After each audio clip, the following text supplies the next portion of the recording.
પાટણ જિલ્લાના નોરતા ગામે ભગવાન જગન્નાથજીની રથયાત્રાના અવસરે જગન્નાથ પ્રકૃતિ વનનો પ્રારંભ કરવામાં આવ્યો હતો।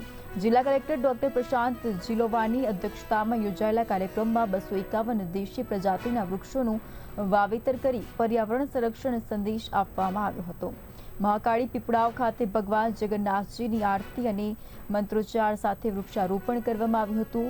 આ પહેલ જૈવ વિવિધતા જાળવવાની હરિત ગુજરાતના સંકલ્પને મજબૂત બનાવવા મહત્વપૂર્ણ સાબિત થશે। આજે જગન્નાથ પ્રકૃતિ વનની મુલાકાત લીધી અને આજે જે શુભ કાર્ય અહીંયા થઈ રહ્યું છે કે આપણે સૌ મળીને પ્રકૃતિનો શું મહત્વ છે એના ઉપર વધારે ભાર મૂકીને અહીંયા 251 વૃક્ષોનું આજે વાવેતર થઈ રહ્યું છે અને આ આખા એરિયામાં 40 થી 50 હજાર વૃક્ષોનું વાવેતર ઓલરેડી થઈ ચૂક્યું છે। તો આમાં અમે બધી ટીમને ખૂબ ખૂબ શુભેચ્છા અને અભિનંદન પાઠવીએ છીએ કે જે રીતે એ લોકો પ્રકૃતિને ઉપર જેટલે વધારે ભાર મૂકીને કામ કરી રહ્યા છે એ રીતે આગળ વધે અને ખૂબ ખૂબ શુભેચ્છા। Thank you.